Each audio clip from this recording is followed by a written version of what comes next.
नमस्कार, आप देख रहे हैं न्यूज। आपके साथ मैं हूं पूजा परमार। शुरुआत करते हैं खबरों की। हाथरस गैंगरेप पीड़िता का शव देर रात गांव पहुंचा और ग्रामीणों के भारी विरोध के बीच अंतिम संस्कार कर दिया गया। हालांकि जब आधी रात में शव गांव पहुंचा तो ग्रामीण अंतिम संस्कार के लिए राजी नहीं थे, लेकिन पुलिस ने भारी विरोध के बावजूद पीड़िता का अंतिम संस्कार करा दिया। लोगों के आक्रोश को देखते हुए क्षेत्र में भारी संख्या में पुलिस बल की तैनाती की गई है। वहीं परिवार ने शव का जल्दबाजी में अंतिम संस्कार करने से इनकार कर दिया था। उनका कहना था कि वो न्याय चाहते हैं। पुलिस भी परिवार को मनाने में जुटी रही।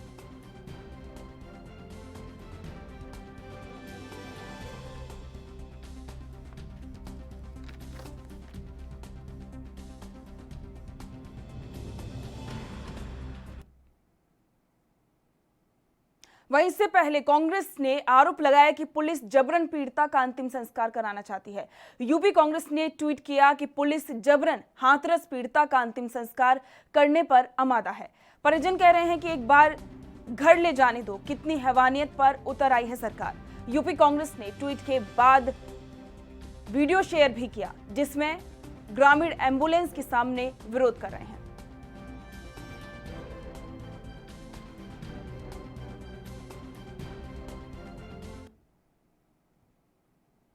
हाथरस गैंगरेप की घटना को लेकर जगह जगह विरोध प्रदर्शन हो रहे हैं। इसी कड़ी में गैंगरेप पीड़िता को इंसाफ दिलाने के लिए भीम आर्मी के चीफ चंद्रशेखर आजाद दिल्ली के सफदरजंग अस्पताल में धरने पर बैठ गए। चंद्रशेखर आजाद ने केंद्र की मोदी सरकार से पीड़िता परिवार को मुआवजा, परिवार के सदस्य को सरकारी नौकरी और 30 दिन में आरोपियों को सजा देने की मांग की है। वहीं पुलिस ने चंद्रशेखर आजाद को हिरासत में ले लिया और भीम आर्मी के कार्यकर्ताओं से भी धरना खत्म करने की अपील की। बता दें कि हाथरस में दुष्कर्म की शिकार पीड़िता ने दिल्ली के सफदरजंग अस्पताल में मंगलवार को दम तोड़ दिया। पीड़िता की मौत की खबर सुनकर सफदरजंग अस्पताल में लोग पहुंचने लगे। पीड़िता को न्याय दिलाने की मांग को लेकर सफदरजंग अस्पताल के बाहर प्रदर्शन भी किया गया। इसी बीच मौके पर पहुंचे भीम आर्मी के प्रमुख चंद्रशेखर धरने पर बैठ गए। जब अन्याय होगा तो न्याय के लिए खतरा हो जाएगा। उत्तर प्रदेश में राम राज्य चल रहा है। राम राज्य में दलित सुरक्षित नहीं है। मैं उनकी सुरक्षा के लिए यहाँ बैठा हूँ। कल किसी मनीषा के साथ ये ना हो और जिसके साथ हुआ उसको न्याय मिले। आपका आरोप है कि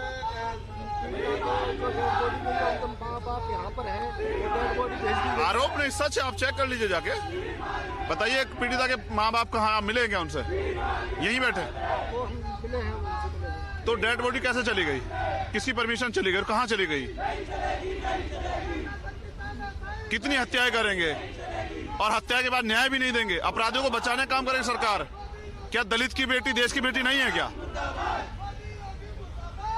क्या दलितों को न्याय का अधिकार नहीं, जबकि न्याय इस देश में जन्मसिद्ध अधिकार है। हम न्याय के लिए बैठे हैं क्योंकि हम सब बहन बेटी वाले हैं। सरकार जो अपराधियों को बचाने का काम करे, अपराधियों की सत्ता संरक्षण है, वो नहीं होना चाहिए।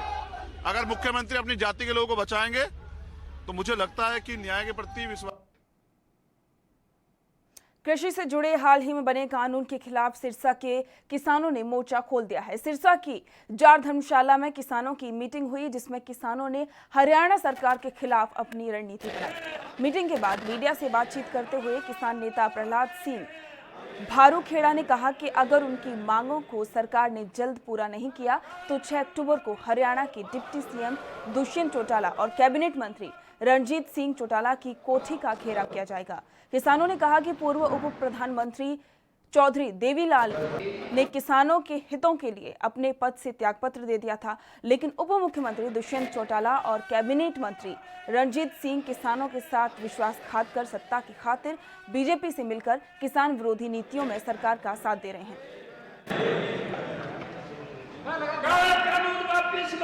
6 तारीख को सिरसा के अंदर डिप्टी सीएम और बिजली मंत्री का जो है घेराव किया जाएगा। पूरे देश के अंदर जो आंदोलन चल रहा है और सरकार जो 3 ये कानून बनाए हैं, इन काले कानूनों के खिलाफ जो देश में आंदोलन चल रहा है, उसको लेके सिरसा के अंदर एक बड़ा आंदोलन किया जाएगा। यहाँ दुष्यंत चौटाला और रंजीत चौटाला की कोठी का घेराव करके इनके ऊपर दबाव बनाया जाएगा कि इस बीजेपी सरकार का आप साथ छोड़ो, आप किसानों के नेता कहलाते हो अपने आप को, और किसानों के नाम के ऊपर आपने वोट लेके जो विधानसभा में पहुंचे हो और आज आप इस पार्टी के साथ खड़े हो जो देश के अंदर किसान विरोधी कानून लेके आई है। इनका साथ छोड़ने के लिए हम यहाँ दबाव बनाएंगे। जैसे पंजाब के अंदर प्रकाश सिंह बादल के ऊपर वहाँ की जनता ने दबाव बनाया और उनको इस्तीफा देना पड़ा, और आज वो किसानों के साथ इन काले कानूनों का जो कानून बनाया सरकार ने इसका के विरोध।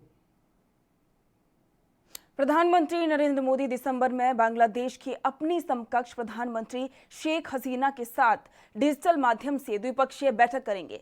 भारत के विदेश मंत्रालय की ओर से मंगलवार को ये जानकारी दी गई है। विदेश मंत्रालय ने जानकारी देते हुए कहा है कि बांग्लादेश के विदेश मंत्री AK अब्दुल मोमिन और उनके भारतीय समकक्ष S जयशंकर की अध्यक्षता में संयुक्त सलाहकार आयोग की छठी बैठक में दोनों पड़ोसी देशों के बीच द्विपक्षीय संबंधों की समीक्षा की गई। बैठक के दौरान दोनों देशों के विदेश मंत्रियों ने द्विपक्षीय संबंधों को लेकर संतुष्टि व्यक्त की है।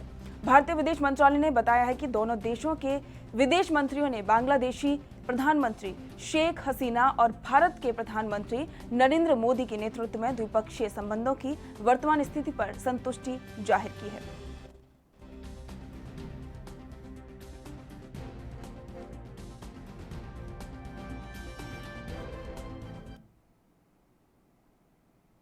हरियाणा डेमोक्रेटिक फ्रंट की वरिष्ठ नेत्री चित्रा सरवारा अंबाला शहर की अनाज मंडी पहुंची और किसानों और आड़तियों की समस्याएं सुनी। इस दौरान चित्रा सरवारा ने सरकार पर जमकर हल्ला बोला और कहा कि वादा खिलाफ सरकार जीरी की फसल नहीं उठा रही है, जिसकी वजह से किसानों की फसल बर्बाद हो रही है। चित्रा ने कहा कि किसान कृषि अध्यादेश के काले कानून के खिलाफ उनकी पार्टी 5 अक्टूबर को जिला स्तर पर एक धरना प्रदर्शन करेगी।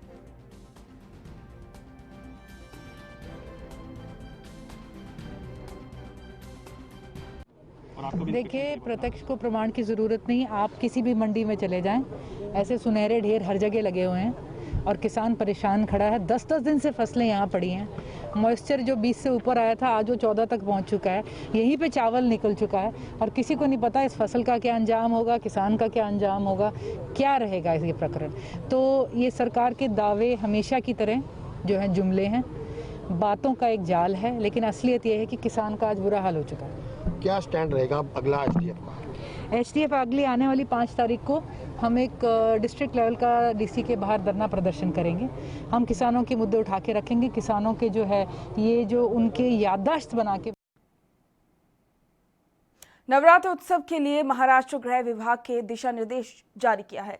सरकार ने कहा है कि सभी लोग कोरोना वायरस के मद्देनजर जारी किए गए सभी दिशा निर्देशों का पालन करेंगे। दिशा निर्देशों के अनुसार घर में मूर्तियां 2 फीट से अधिक नहीं हो सकती हैं और पंडालों को 4 फीट से कम होना चाहिए।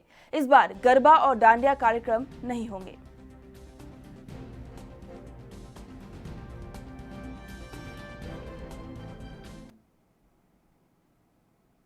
बिहार के मुंगेर में एक 10 साल का बच्चा कुएं में जा गिरा। तभी आसपास बड़ी संख्या में लोग इकट्ठा हो गए। स्थानीय लोगों ने घटना की सूचना पुलिस को दी। पुलिस गोताखोर टीम और एम्बुलेंस के साथ मौके पर पहुंची और बच्चे को सुरक्षित बाहर निकाल लिया गया। बच्चे का शुरुआती मेडिकल चेकअप किया गया और साथ ही अस्पताल रेफर कर दिया गया।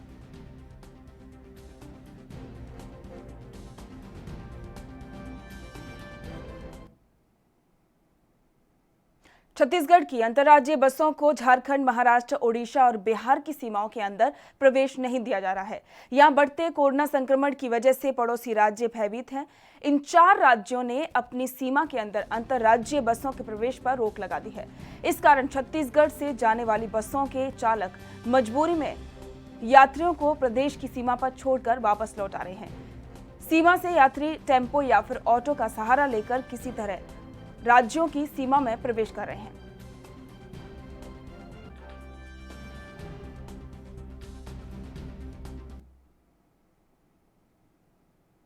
यमुनानगर के सिविल अस्पताल में एक युवक की मौत को लेकर परिजनों ने अस्पताल स्टाफ पर गंभीर आरोप लगाए हैं।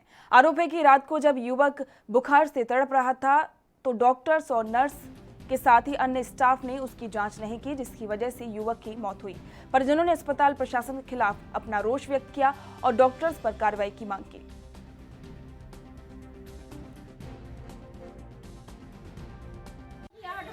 वही होगी थी।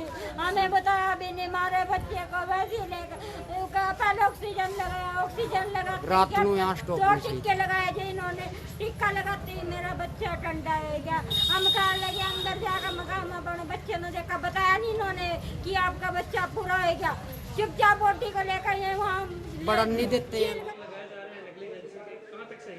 नहीं, नेग्लिजेंसी कुछ नहीं हुई। ये पेशेंट कल आया था हमारे पास और आते ही इसको डॉक्टर ने अटेंड करा और बाकायदा हर डॉक्टर ड्यूटी ने इसके देखा, इसकी इन्वेस्टिगेशन कराई गई।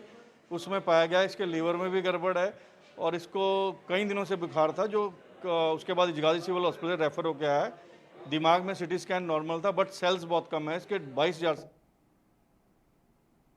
नेपाल से मानव तस्करी का भंडाफोड़ करते हुए दिल्ली महिला आयोग की टीम ने 19 नाबालिगों को तस्करों के चंगुल से मुक्त कराया है। मुखबिर की सूचना पर टीम ने विजयनगर थाना क्षेत्र में पुलिस की मदद से बस को पकड़वा दिया। पुलिस ने 3 महिलाओं समेत 5 तस्करों को हिरासत में ले लिया है।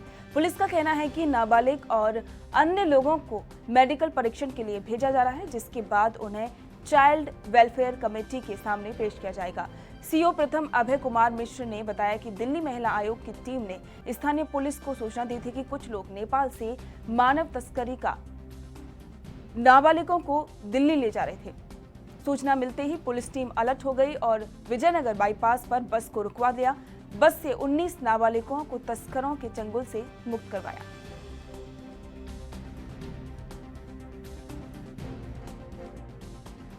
कल नवीन जोशी नामक एक व्यक्ति ने थाने पे एक तहरीर दी कि उन्हें एक फ़ोन नंबर से सूचना प्राप्त हुई थी कि एक बस है जिसके माध्यम से नेपाली बच्चों को लेके जाया जा रहा है दिल्ली महिला आयोग की टीम और नवीन जोशी और लोगों ने फिर पुलिस को सूचना दी। मौके पर पुलिस बल पहुंचा और एसटीयू और चाइल्ड हेल्पलाइन के माध्यम से 19 बच्चे जो थे जिनकी उम्र 17 वर्ष से लेके 12 वर्ष तक थी, उनको रेस्क्यू कराया गया। उनका पुनर्वास की व्यवस्था की जा रही है। मौके पे अभियोग पंजीकृत कर दिया गया है और 3 पुरुष और 1 महिला हिरासत में है। अग्रिम विधि। यूपी के जनपद हापुड़ में पुलिस ने अवैध हथियार बनाने वाले 2 शातिर बदमाशों को गिरफ्तार कर लिया है। साथ ही पकड़े गए बदमाशों से अवैध हथियारों का जखीरा भी बरामद किया है। पुलिस ने कार्रवाई करते हुए एक अवैध रूप से हथियार बनाने वाली फैक्ट्री का भंडाफोड़ किया है। साथ ही 35 अवैध तमंचे, 315 बोर, 2 तमंचे और 12 बोर और साथ ही 3 अधबने तमंचे और साथ ही 40 कारतूस और 4 खोखा कारतूस के साथ शस्त्र बनाने के उपकरण बरामद किए हैं।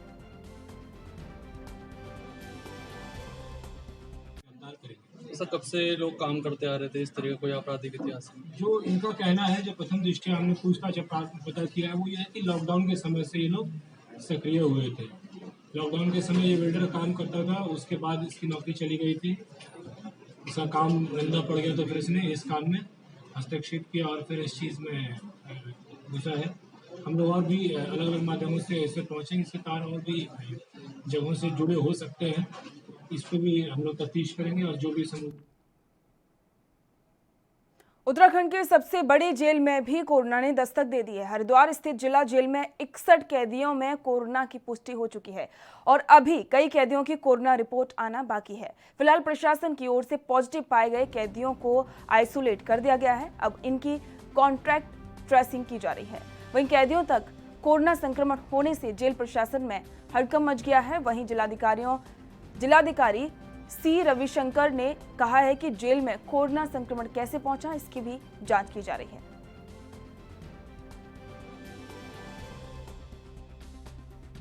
फिलहाल कोरोना जो स्प्रेड को रोकने के लिए अस्थायी एक जेल भी क्रिएट किया गया था, तो उसी से मतलब ये है कि हम लोग पहले जो है कुछ दिनों तक वहाँ पे क्वारंटीन रखते हैं, उसके बाद ही जो है उनको जेल परिसर में भेजते हैं।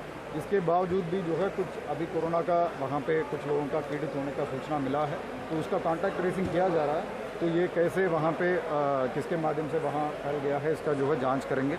इसके अलावा जो है जो भी इसमें कोविड पाए जाते हैं, तत्काल कोविड प्रोटोकॉल शुरू हो जाता है, जिसमें उनको आइसोलेशन में रखा जाता है और उचित इलाज दे करके उनको बहुत जल्दी रिकवर कराएंगे। अभी जो जितना हर रोज़ जो है हमारे पास जो कोरोना का जो पेशेंट्स आ रहे हैं, ऑन एन एवरेज जो है 120-130 के आसपास जो है ऑन एन एवरेज डेली आ रहे हैं। तो इसको जो है रोकने के लिए हमने विभिन्न प्रयास किया है कि हर रोज़ जो है कम से कम 2000 के खबरों का सिलसिला जारी रहेगा, लेकिन अब वक्त हो गया एक छोटे से ब्रेक का। ब्रेक के बाद चल लौटेंगे।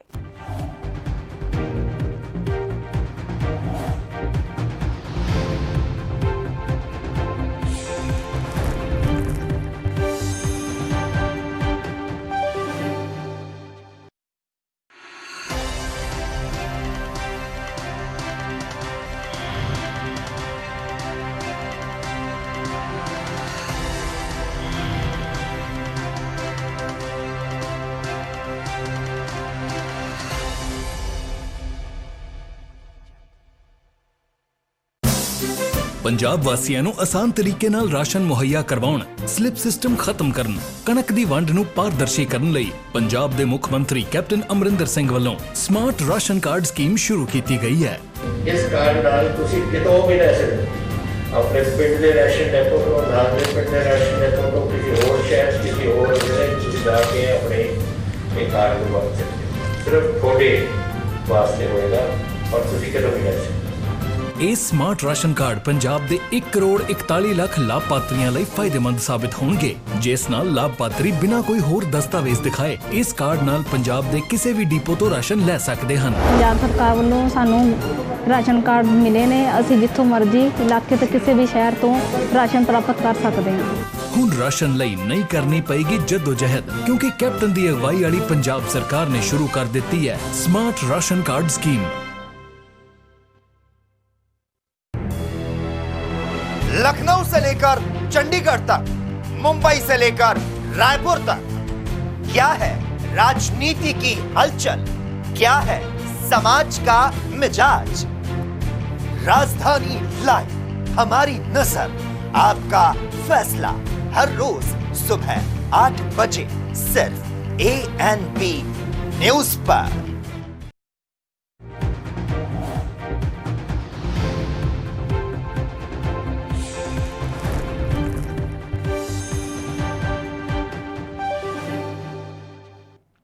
ब्रेक के बाद आपका स्वागत है। बढ़ते अगली खबर की ओर। यूपी के गाजियाबाद के इंदिरापुरम में बदमाशों ने दिन दहाड़े लूट की वारदात को अंजाम दिया।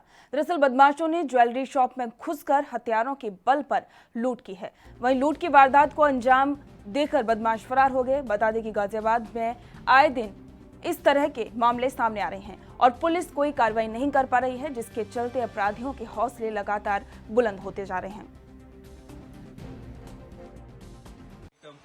और सिलेक्ट करने के बाद में मैं इसका वेटेड करने लगा। इतनी देर में मैंने देखा कि 2 लोग मेरा गेट खोल के अंदर आ रहे हैं, तो मैं जब तक ध्यान देता तब तक उसने गन निकाल के सामने रख दी मेरी। 2 मुझसे मारे, मुझे यहाँ बिठाया, अंदर फटाक से कूदा, उसने पूरी तिजोरी खाली कर दी। सर क्या सामान कितना था? चांदी सोने का जितना भी था अंदाजा कितना स्टॉक? मोटा मोटी अप्रॉक्स इनका जो 8 से 10 लाख 8 से 10 लाख रुपए का नुकसान। हेलो, केंद्र सरकार द्वारा लागू किए गए कृषि बिल से देश और प्रदेश के किसानों को फायदा पहुंचेगा।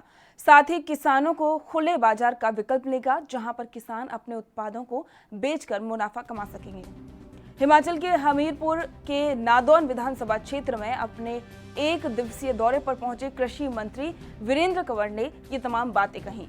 कंवर ने कहा है कि जैसे ही स्वीकृति आती है तो हिमाचल पहला राज्य होगा जो इन कानूनों को पूर्णतः लागू करेगा।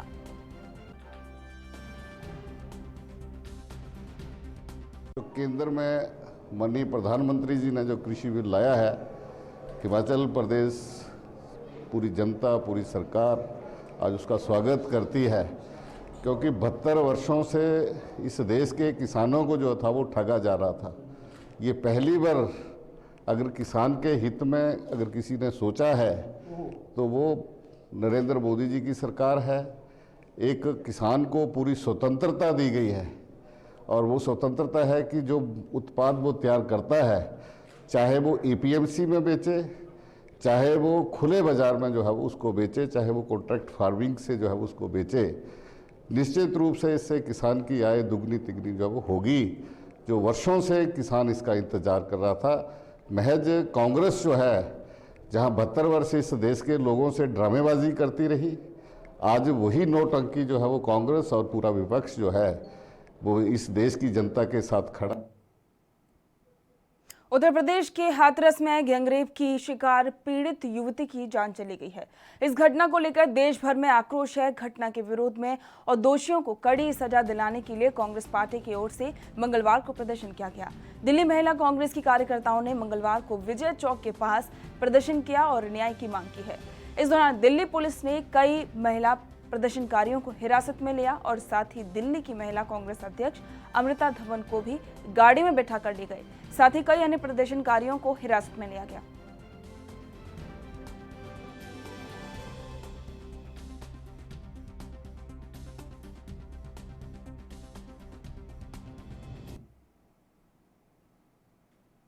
और इस वक्त की बड़ी खबर आपको बता दें, देश में लगातार कोरोना का कहर जारी है। लगातार हर दिन कोरोना के नए मामले अब भी सामने आ रहे हैं। 24 घंटे में 80,000 से ज्यादा कोरोना के नए केस सामने आए हैं और इसी के साथ में कोरोना मरीजों की संख्या अब 62 लाख के पार पहुंच गई है। देश में कोरोना के कुल केस अब 62,23,519 हो चुके हैं और देश में कोरोना से एक दिन में 1,178 लोगों की मौत हुई है।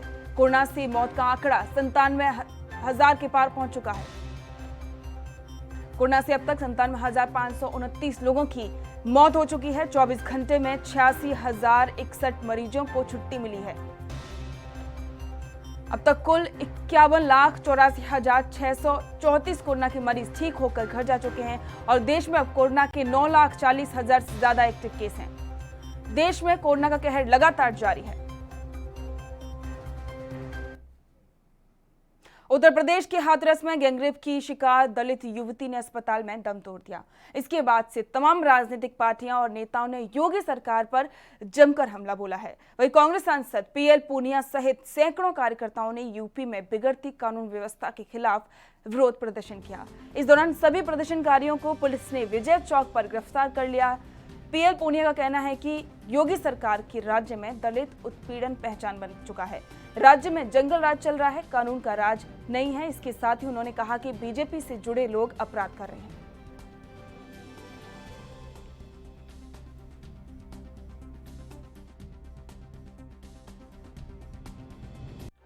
जिसकी जान तो नहीं बचा पाए, लेकिन जो उनकी लाश है उसको खुद लेके चले जाएं और उनका अंतिम संस्कार कर दें, तो इससे ज़्यादा दुर्भाग्य की बात। और उत्तर प्रदेश में तो लॉ एंड ऑर्डर के नाम की कोई चीज़ नहीं है। वो तो उसकी पहचान, सरकार की पहचान दलित उत्पीड़न, महिला हत्या, दलित हत्या, इससे पहचान हो गई है। और ये इससे ज़्यादा खतरनाक और क्या बात है। वहाँ जंगल राज है, पूरी तरह से कानून का राज बचा नहीं है। उनके अपने लोग, भारतीय जनता पार्टी से जुड़े हुए लोग, वो जगह जगह अपराध कर रहे हैं और उनके संरक्षण में, दलितों के संरक्षण में नहीं, महिलाओं के संरक्षण में नहीं, बल्कि भारतीय जनता पार्टी के जो इस तरह के जो तत्व हैं उनको संरक्षण देने में उनका पूरा टाइम लग जाता है। तो इससे ज़्यादा दुर्भाग्य। मसूरी में एमएसए ने अभिनेता टॉम ऑल्टर की तीसरी पुण्यतिथि पर श्रद्धांजलि अर्पित की। टॉम ऑल्टर का जन्म 22 जून 1950 को मसूरी में हुआ था। इनका पूरा नाम थॉमस बीच अल्टर था, जो बाद में टॉम अल्टर के नाम से जाने गए। टॉम के दादाजी अमेरिका से वर्ष 1916 को ओहियो शहर से भारत में आए थे और भारत की सुंदरता और यहाँ की सभ्यता के दीवाने हो गए। बाद में उन्होंने भारत को ही अपना घर परिवार समझा और यहीं की होकर रह गए। सिने अभिनेता टॉम ऑल्टर की तीसरी पुण्यतिथि पर मसूरी स्पोर्ट्स एसोसिएशन ने उन्हें श्रद्धांजलि अर्पित की। इस मौके पर मसूरी से जुड़ी उनकी यादों को भी ताजा किया गया। इस मौके पर एमएससी ने उनके फूल मैराथन और भिलाड़ खेल स्टेडियम बनाने के सपने को भी पूरा करने का प्रयास संकल्प लेकर किया। उन्हें भारत सरकार की ओर से साल 2008 में पद्मश्री से सम्मानित किया गया था।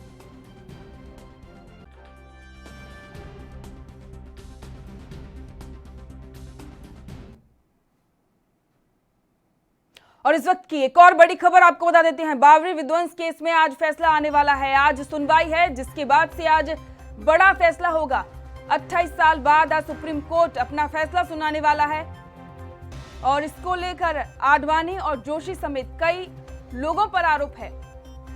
कोर्ट में मौजूद उमा भारती कोर्ट में मौजूद नहीं रह पाएंगी।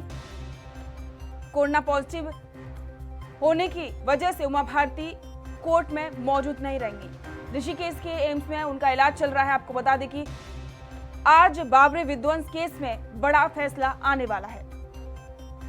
28 साल बाद आज सुप्रीम कोर्ट अपना फैसला सुनाएगा और इसी के साथ में इस पर आज अहम फैसला होने वाला है।